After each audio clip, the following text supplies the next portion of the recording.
पिछले भाग में हमने देखा मेज की खतरनाक चुनौतियों को पार करके थॉमस और उसके दोस्त आग में झुलस चुकी दुनिया में दाखिल हो चुके थे, जहां फ्लेयर वायरस ने दुनिया को मानो नर्क में बदल दिया था। वहां उनका सामना क्रैंक्स से हुआ, जिन्होंने उनके दोस्त विंस्टन को भी वायरस से इन्फेक्ट कर दिया। इससे थॉमस और उसके दोस्तों को पता चल गया कि मेज में मौजूद सारे बच्चे फ्लेयर वायरस से इम्यून नहीं थे, इसलिए वे विकेड के साथ साथ क्रैंक से भी बचते हुए राइट आर्म तक पहुंच गए। लेकिन अंत में विकेड के लोग राइट आर्म पर हमला करके मिनो के साथ साथ सारे इम्यून बच्चों को दोबारा अपनी कैद में ले गए, जिसके बाद थॉमस ने कसम खाई कि वो विकेड को तबाह करके मिनो को उनसे छुड़ा कर लाएगा। अगर आपने कहानी के पिछले भाग नहीं देखे हैं तो उन्हें जरूर देखिए, लिंक आपको डिस्क्रिप्शन में मिल जाएगी। अब आगे। एक कार हवा से बातें करती हुई एक तेज रफ्तार ट्रेन का पीछा कर रही थी। उस कार में सवार थॉमस और राइट आर्म का लीडर विंस सिर पर कफन बांधकर एक खतरनाक मिशन को अंजाम देने निकले थे। आज से 1 महीने पहले थॉमस को ये जानकारी मिली थी कि विकेड मिनो के साथ साथ सारे इम्यून बच्चों को उस ट्रेन से किसी दूसरी जगह शिफ्ट करने वाला है।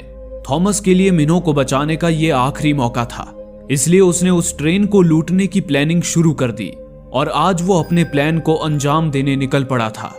थॉमस और विंस अपनी कार को ट्रेन से हुक करके ट्रेन पर चढ़ गए।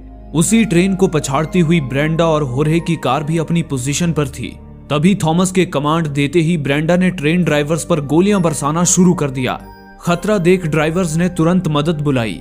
अगले ही क्षण उस ट्रेन की सुरक्षा कर रहा विकेड का एक विशाल हेलीकॉप्टर उन तक पहुंच गया और ब्रेंडा और होर्हे पर बॉम्ब गिराता हुआ उनका पीछा करने लगा। वे दोनों किसी तरह उस हेलीकॉप्टर से बचकर वहां से भागने लगे। इसी बीच थॉमस और लीडर ने ट्रेन की उन बोगियों को इंजन से अलग कर दिया जिनमें इम्यून बच्चे कैद थे, लेकिन वो इंजन भी उनसे थोड़ी दूर जाकर रुक गया और उसमें से विकेड के सैनिक निकलकर थॉमस और विंस की ओर आने लगे। ये देख थॉमस ने तुरंत न्यूट को आवाज दिया, जो कुछ लड़कों के साथ वहीं एक चट्टान के पीछे छुपा हुआ था। न्यूट तुरंत लोहे काटने की मशीन लेकर वहां पहुंच गया। उसके बाद थॉमस ने मिनो को आवाज दिया। उसे सुनकर मिनो और बाकी सारे बच्चे मदद के लिए चिल्लाने लगे, जिससे थॉमस को अंदाजा हो गया कि मिनो पहली बोगी में ही है। थॉमस के इशारे पर न्यूट और बाकी लड़के उस बोगी को ट्रेन से अलग करने लगे। दूसरी ओर ब्रेंडा और होर्हे की कार को विकेड के हेलीकॉप्टर ने एक जगह पर घेर लिया। उस हेलीकॉप्टर से उतरकर सैनिकों ने उन पर बंदूक तान दी। वे उन्हें मारने ही वाले थे कि तभी उन सैनिकों के नीचे एक गड्ढा खुल गया और आधे सैनिक उस गड्ढे में जा गिरे। वे सैनिक ब्रेंडा और होर्हे के बिछाए जाल में फंस चुके थे। इतने में ही वहां छुपे फ्राई और राइट आर्म के बाकी लोगों ने सारे सैनिकों को बंदी बना लिया। उधर न्यूट और बाकी लड़कों ने बोगी को ट्रेन से अलग कर दिया, लेकिन तब तक विकेड के सैनिक उनके करीब पहुंच गए और उन पर गोलियां बरसाने लगे। इतने में ही होर्हे विकेड का हेलीकॉप्टर लेकर वहां आ पहुंचा। उन्होंने ट्रेन की उस बोगी को हेलीकॉप्टर से हुक कर दिया और उन सैनिकों के नाक के नीचे से उन बच्चों को लेकर भाग निकले। अपने ठिकाने पर पहुंचकर थॉमस और उसके दोस्तों ने जब उस बोगी को खोला तो देखा कि उस बोगी में एरिस और कुछ इम्यून बच्चे तो थे, पर वहां मिनो नहीं था। ये देखकर थॉमस और उसके दोस्तों की खुशी निराशा में बदल गई। एरिस ने उन्हें बताया कि मिनो उस ट्रेन की किसी दूसरी ही बोगी में था। एरिस ने कहा, मैंने छुपकर सुना था कि विकेड के लोग हमें किसी शहर में ले जाने की बात कर रहे थे, जहां वे हमारे साथ कोई बड़ा एक्सपेरिमेंट करने वाले थे। एरिस से ये जानकारी लेकर थॉमस ने नक्शे में देखा कि विकेड की ट्रेन जिस पटरी से जा रही थी वो पटरी एक शहर पर जाकर खत्म होती थी। इससे थॉमस ने अंदाजा लगाया कि जरूर विकेड के लोग मिनो को उसी शहर में ले गए होंगे। थॉमस ने उसी वक्त विंस से कहा, हमें फौरन उस शहर में जाना होगा और विकेड पर हमला करके मिनो को बचाना होगा। इस पर विंस ने कहा, इस वक्त हमारे लिए मिनो को बचाने से ज्यादा अभी बचाए गए बच्चों को सेफ हेवन तक पहुंचाना जरूरी है, क्योंकि विकेड की टीम यहाँ किसी भी वक्त पहुंच सकती है और वैसे भी अब सारे शहर तबाह हो चुके हैं। इसलिए मुझे नहीं लगता कि तुम जहां जाना चाहते हो वहां कोई भी शहर मौजूद होगा।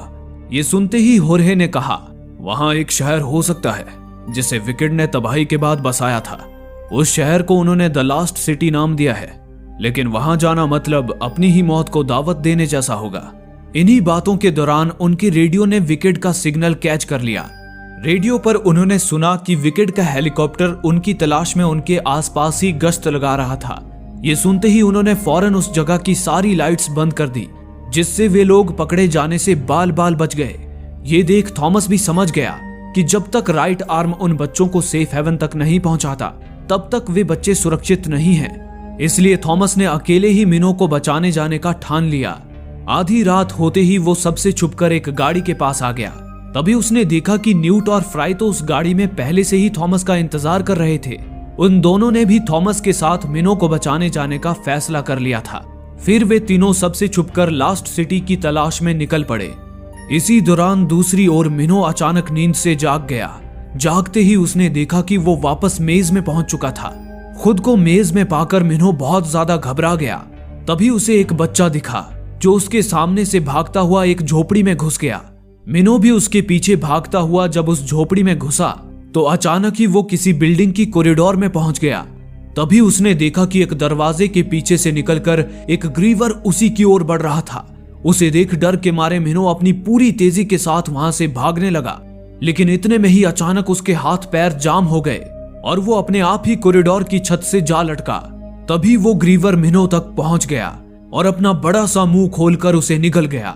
असल में मिनो के साथ घटी ये घटना हकीकत नहीं थी, बल्कि उसकी यादें थी।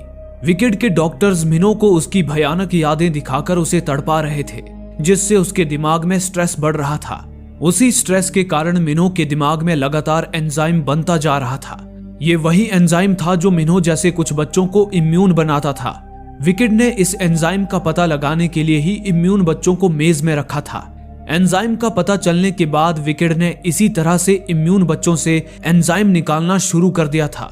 वो एंजाइम मिनो के दिमाग में प्रोड्यूस होकर उसके खून में मिल रहा था और विकेड के डॉक्टर्स मशीन के जरिए मिनो के खून से वो एंजाइम निकाल रहे थे। उसी लैब के बाहर टेरेसा भी पेज के साथ मिनो को तड़पता हुआ देख रही थी। मिनो को उस हाल में देख टेरेसा को भी तकलीफ हो रही थी, पर उस वक्त वो बस किसी भी तरह इन्फेक्शन का इलाज ढूंढना चाहती थी। डॉक्टर ने पेज और टेरेसा को बताया कि मिनो से मिला ये एंजाइम बाकी इम्यून बच्चों के मुकाबले काफी ज्यादा स्ट्रॉन्ग है, इसलिए ये वायरस के इलाज में कारगर साबित हो सकता है। इस पर पेज ने डॉक्टर को और ज्यादा मात्रा में मिनो से एंजाइम निकालने का आदेश दिया, जिसके बाद डॉक्टर्स ने मिनो को फिर से तड़पाना शुरू कर दिया। उधर दूसरी ओर थॉमस, न्यूट और फ्राई लास्ट सिटी को ढूंढते हुए एक टनल में पहुंच गए। उस टनल में थोड़ा आगे जाते ही एक क्रैंक उनके रास्ते में आ गया। उन्हें लगा कि वे उस एक क्रैंक से तो आसानी से पीछा छुड़ा लेंगे, लेकिन अगले ही क्षण क्रैंक्स का पूरा झुंड उन पर टूट पड़ा। ये देख डर के मारे वे पूरी रफ्तार से कार भगाने लगे।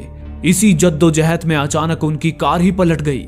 उस दुर्घटना में थॉमस और फ्राई तो सही सलामत थे, पर न्यूट के हाथ में हल्की खरोंच आ गई। उसी पल ढेर सारे क्रैंक्स ने हर तरफ से उन्हें घेर लिया।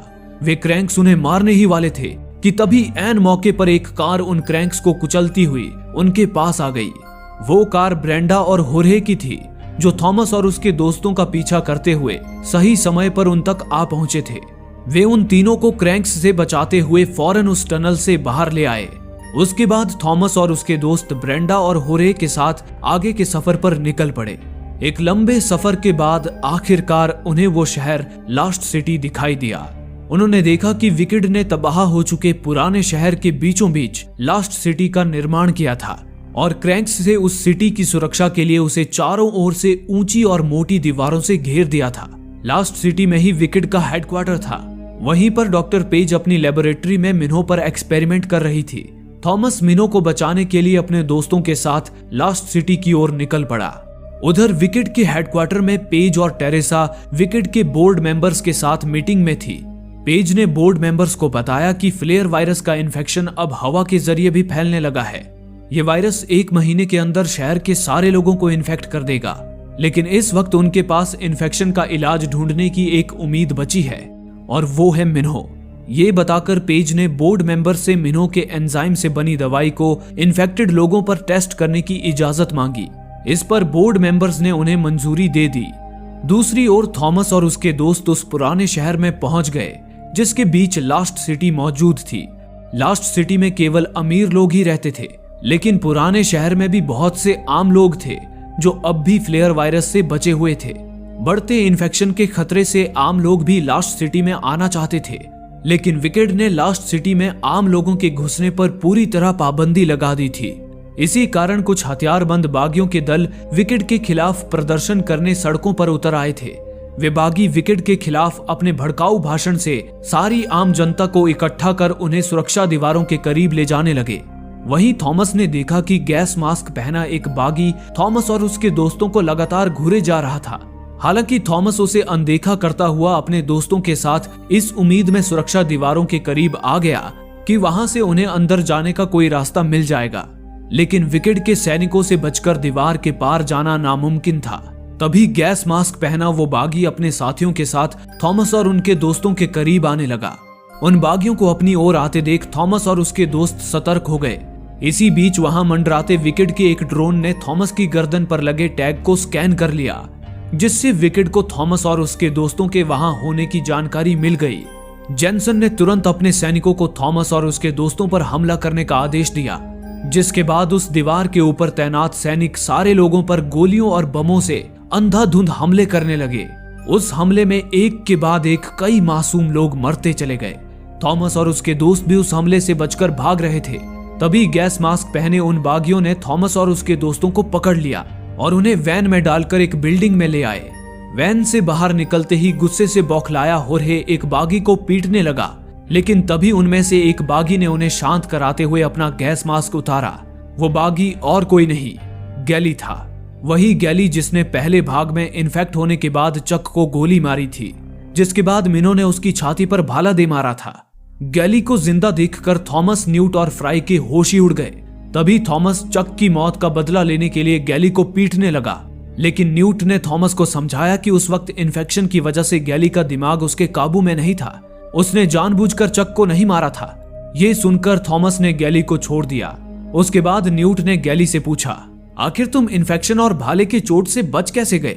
इस पर गैली ने उन्हें बताया कि वो भी इम्यून है, इसलिए इन्फेक्शन का उस पर ज्यादा समय तक असर नहीं रहा और मिनो के भाले से वो मरा नहीं था बल्कि घायल हुआ था।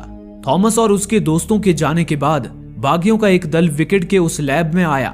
उन्हें जब पता चला कि गैली इम्यून है तो वे फौरन उसे उठाकर इस शहर में अपने लीडर के पास ले आए और उसे मरने से बचा लिया। तभी से गैली बागियों के दल में शामिल हो गया। ये बताने के बाद गैली ने थॉमस और उसके दोस्तों से पूछा, तुम लोग यहाँ क्या कर रहे हो? इस पर न्यूट ने उसे बताया कि विकेट ने मिनो को पकड़ लिया है और वे उसे बचाने के लिए दीवार के उस पार जाने का रास्ता ढूंढ रहे हैं। ये सुनकर गैली ने कहा कि दीवार के उस पार जाने में वो उनकी मदद कर सकता है। ये कहकर गैली उन्हें अपने लीडर लॉरेंस के पास ले आया। लॉरेंस का चेहरा देख थॉमस और उसके दोस्त सन्न रह गए। लॉरेंस भी वायरस से इन्फेक्टेड था, लेकिन उसने किसी तरह विकेट से इन्फेक्शन की दवाई हासिल कर ली थी, जिसके बलबूते वो अभी तक क्रैंक बनने से बचा हुआ था। वो दवाई इन्फेक्शन को खत्म तो नहीं करती थी, लेकिन उसे बढ़ने से रोक देती थी। इसलिए लॉरेंस पूरी तरह क्रैंक में नहीं बदला था। उसका दिमाग अब भी उसके काबू में था। गैली ने थॉमस को बताया कि लॉरेंस भी बहुत समय से विकेट की लैब में घुसने की फिराक में है। हालांकि उन्हें दीवार के पार जाने का रास्ता तो मिल गया है, लेकिन विकेट की कड़ी सुरक्षा की वजह से वो लैब में घुसने में नाकाम रहे हैं। इन्हीं बातों के बीच थॉमस ने देखा कि लॉरेंस की दवाई जल्द ही खत्म होने वाली थी। थॉमस समझ गया कि लॉरेंस इन्फेक्शन की दवाई के लिए ही विकेट की लैब में घुसना चाहता है। थॉमस ने लॉरेंस से डील किया कि अगर लॉरेंस उन्हें दीवार के पार भेज दे तो बदले में थॉमस लॉरेंस के लिए विकेट से वो दवाई चुरा कर ले आएगा। इस डील पर लॉरेंस राजी हो गया। इसके बाद थॉमस और न्यूट गैली के साथ लास्ट सिटी का जायजा लेने एक खुफिया टनल से होते हुए दीवार के पार जाने लगे। दूसरी ओर विकेट के लैब में टेरेसा एक छोटी बच्ची के पास आई जो फ्लेयर वायरस से इन्फेक्टेड थी।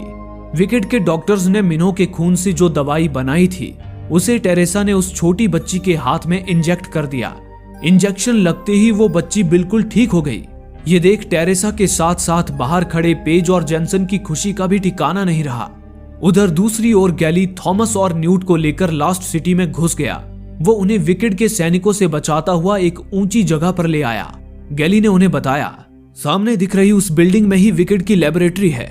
उन्होंने मिनो को वहीं रखा होगा। हालांकि वहां चप्पे चप्पे पर सिक्योरिटी गार्ड्स और सर्विलेंस मौजूद है, लेकिन उस बिल्डिंग में घुसने का हमारे पास एक जरिया है। ये कहकर गैली ने थॉमस को दूरबीन से बिल्डिंग के अंदर देखने के लिए कहा। थॉमस ने जब उस बिल्डिंग के अंदर देखा तो उसे वहां टेरेसा दिखाई दी। गैली ने आगे कहा, अगर हम लोग टेरेसा को किडनैप कर ले तो टेरेसा के जरिए हम बिल्डिंग के अंदर घुस सकते हैं। हालांकि थॉमस को गैली का ये प्लान सही नहीं लग रहा था। वापस लौटकर इसी बात पर उनमें बहस होने लगी। तभी अचानक न्यूट बहुत ज्यादा गुस्से में आ गया।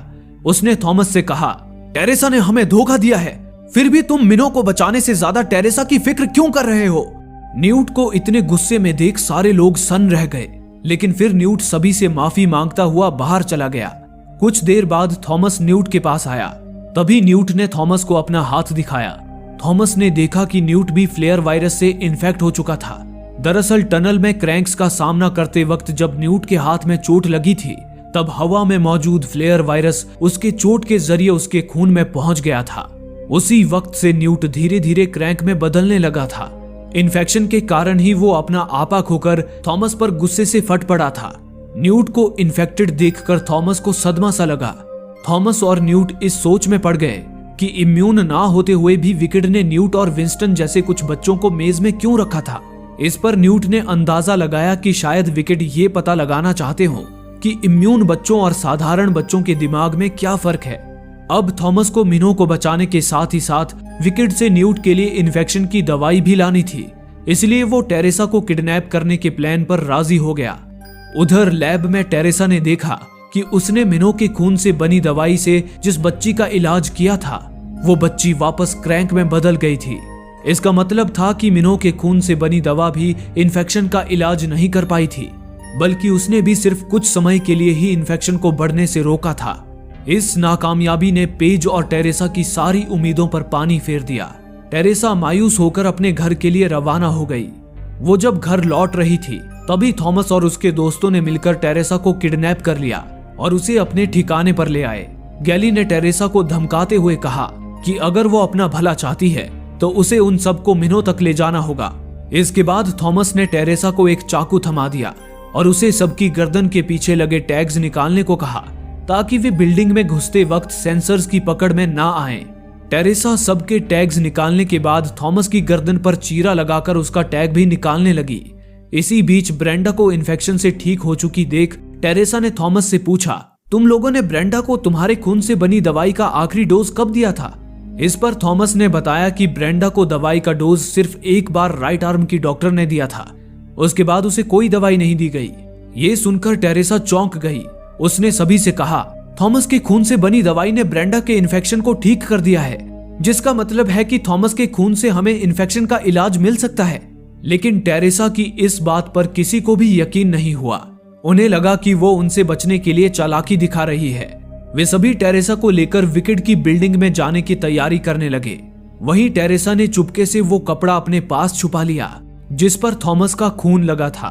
उसके बाद थॉमस, न्यूट और गैली विकेड के सैनिकों के कपड़े पहनकर टेरेसा के साथ विकेड की लेबोरेटरी में घुस गए। गैली ने विकेड के सिक्योरिटी सिस्टम में अपना एक डिवाइस फिट कर दिया, जिससे उधर बागियों के लीडर लॉरेंस को विकेड की सारी सिक्योरिटी सिस्टम का एक्सेस मिल गया। लॉरेंस के हैकर्स ने तुरंत विकेड के सारे सिक्योरिटी कैमरों को बंद कर दिया। इसी दौरान न्यूट की तबीयत बिगड़ने लगी। उसे देख टेरेसा ने भांप लिया कि न्यूट भी वायरस से इन्फेक्टेड है। हालांकि न्यूट ने किसी तरह खुद को संभाल लिया। उधर प्लान के मुताबिक फ्राई ने भी शहर के टावर क्रेन पर चढ़कर अपनी पोजीशन बना ली। इधर थॉमस, न्यूट और गैली टेरेसा की मदद से फौरन उस चैम्बर में पहुंच गए जहां विकेड ने सारे इम्यून बच्चों को कैद किया था। उन्होंने वहां मौजूद सारे गार्ड्स को मारकर बेहोश कर दिया। उसके बाद वे सभी बच्चों को कमरों से बाहर ले आए, लेकिन मिनो उन बच्चों के साथ नहीं था। थॉमस के कहने पर टेरेसा ने कंप्यूटर पर चेक करके बताया कि डॉक्टर्स मिनो को चेकअप के लिए हॉस्पिटल ले गए हैं, जो उनसे बगल वाली बिल्डिंग में ही है। ये पता चलते ही थॉमस और न्यूट टेरेसा के साथ मिनो को लेने हॉस्पिटल में जाने लगे, लेकिन गैली वहीं रुक गया क्योंकि उसे लॉरेंस के लिए वहां लॉकर में रखी दवाई लेनी थी। उसने उस लॉकर को काटना शुरू कर दिया। इसी दौरान हॉस्पिटल में डॉक्टर्स मिनो का टेस्ट कर रहे थे। जेनसन ने डॉक्टर्स को लगातार मिनो से एंजाइम निकालते रहने का आदेश दिया था, जबकि ऐसा करने से मिनो मर भी सकता था। उधर थॉमस, न्यूट और टेरेसा जब हॉस्पिटल की लिफ्ट में एंटर हुए, तभी जेनसन भी उसी लिफ्ट में घुस गया। मास्क की वजह से उसने थॉमस और न्यूट को तो नहीं पहचाना, लेकिन टेरेसा को घबराई हुई देख उसे दाल में कुछ काला नजर आ गया। थॉमस, न्यूट और टेरेसा लिफ्ट से निकलकर जैसे ही हॉस्पिटल के दरवाजे तक पहुंचे, तभी जेनसन अपने सैनिकों को लेकर उन तक पहुंच गया। जेनसन थॉमस और न्यूट को पकड़ने ही वाला था कि तभी टेरेसा ने थॉमस और न्यूट को दरवाजे से अंदर भेजकर उस दरवाजे को लॉक कर दिया। टेरेसा की इस हरकत पर जेनसन उससे चिढ़ गया, पर टेरेसा ने उससे कहा कि उसने जानबूझकर थॉमस और न्यूट को हॉस्पिटल में भेजा है ताकि वे लोग हॉस्पिटल को सील करके उन्हें आसानी से पकड़ सकें।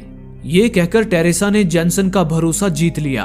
उसके बाद टेरेसा थॉमस के खून लगे कपड़े को लेकर उसे टेस्ट करने लैब में चली गई और जेनसन ने थॉमस और न्यूट को पकड़ने के लिए हॉस्पिटल के चप्पे चप्पे पर अपने सैनिक तैनात कर दिए। इसी दौरान दूसरी ओर गैली ने लॉकर को काटकर सारी दवाइयों को एक बैग में भर लिया और इम्यून बच्चों को लेकर पार्किंग में पहुंच गया।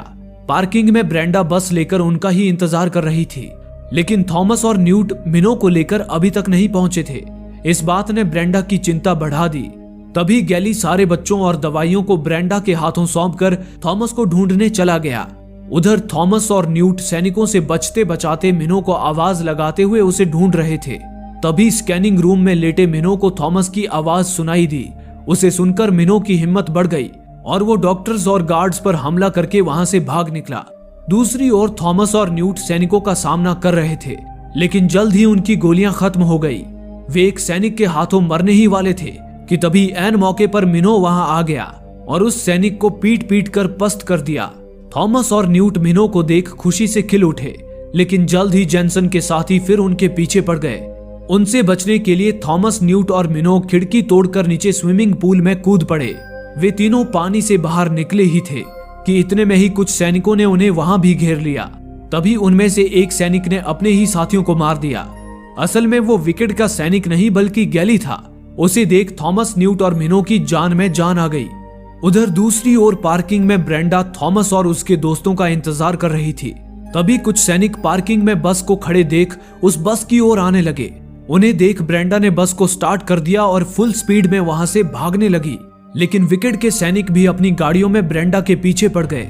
उन्होंने ब्रेंडा को रास्ते में ही घेर लिया। ये देख ब्रेंडा बस से बाहर निकल आई और अगले ही पल उसने हवा में फ्लेयर गन से फायर कर दिया। उस गन से निकली रोशनी से टावर क्रेन को ऑपरेट कर रहे फ्राई को ब्रेंडा की पोजीशन पता चल गई और उसने ब्रेंडा और बच्चों को बस समेत लिफ्ट करके शहर की दीवार के पार पहुंचा दिया। उसके बाद ब्रेंडा और फ्राई सारे बच्चों और दवाइयों को लेकर बागियों के ठिकाने पर पहुंच गए, लेकिन वहां किसी का भी नामो निशान तक नहीं था। सारे बागी तो उधर आम लोगों को इकट्ठा कर विकेट के दीवारों के करीब आ चुके थे। दरअसल बागियों के लीडर लॉरेंस का थॉमस और उसके दोस्तों को विकेट में भेजने का असली मकसद अपने लिए दवाई हासिल करना नहीं था, बल्कि विकेट के सिक्योरिटी सिस्टम को हैक करना था, ताकि वो विकेट के डिफेंस सिस्टम को बंद करके लास्ट सिटी पर हमला कर सके। अब लॉरेंस अपने मकसद को अंजाम देने के कगार पर था। वो अपनी गाड़ी में सवार होकर फुल स्पीड में विकेट की दीवार से जा टकराया, जिससे उसकी गाड़ी में लगे बॉम्ब से एक जोरदार धमाका हुआ। उस धमाके में लॉरेंस के साथ साथ विकेट की दीवार के भी परखच्चे उड़ गए। उसके बाद बागियों ने आम जनता के साथ मिलकर विकेट के शहर पर हल्ला बोल दिया और विकेट के लोगों को मारकर शहर को तबाह करने लगे। विकेट के लोग फौरन उस शहर को खाली करने लगे। इसी दौरान पेज टेरेसा के पास आई।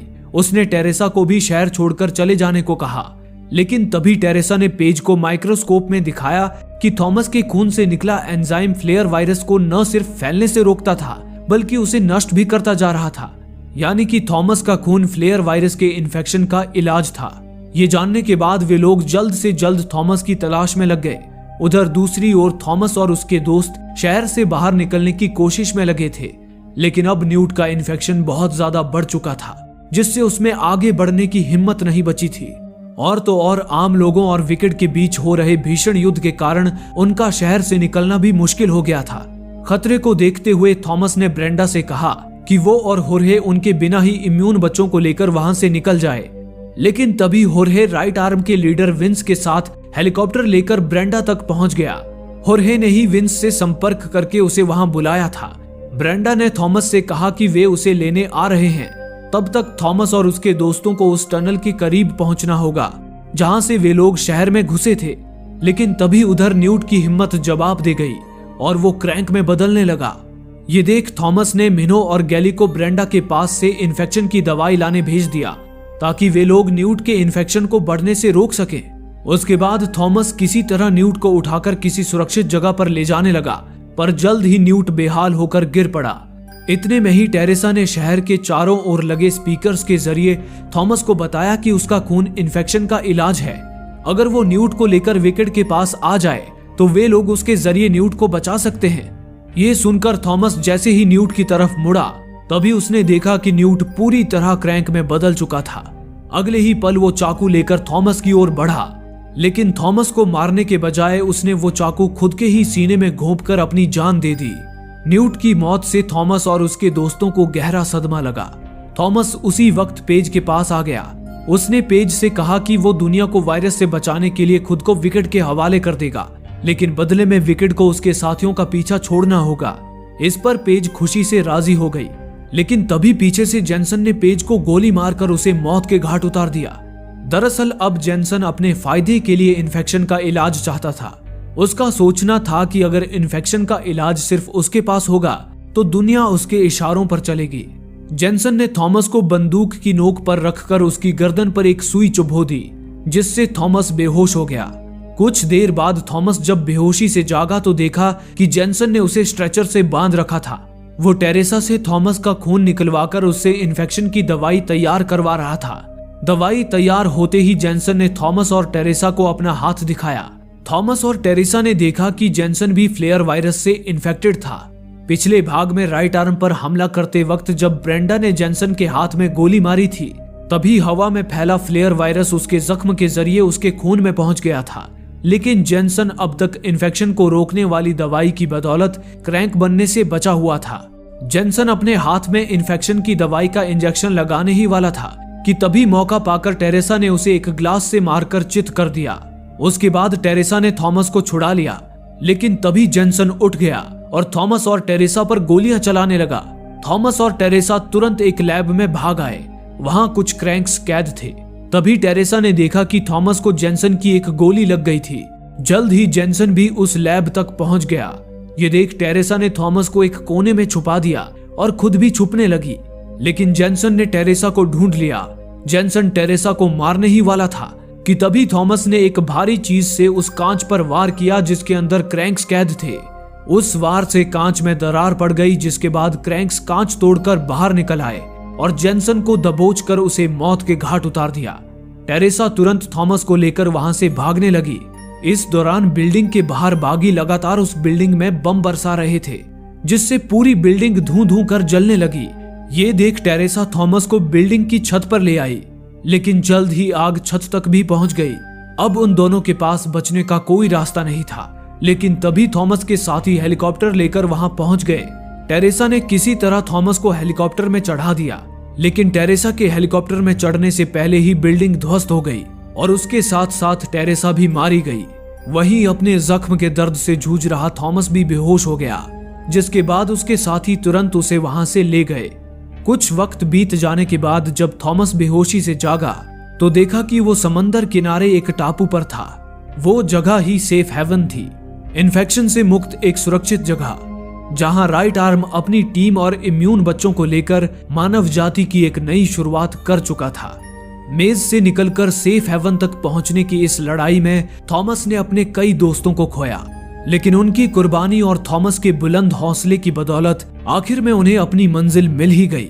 दोस्तों, आप में से काफी लोगों का कहना है कि हमारे वीडियोस आप तक नहीं पहुंच पा रहे हैं। उसके लिए आप सब्सक्राइब बटन को दबाने के बाद नोटिफिकेशन बेल पर क्लिक करें और ऑल का ऑप्शन सिलेक्ट कर लें, ताकि हमारी सारी वीडियोस की नोटिफिकेशन आप तक पहुंच सके।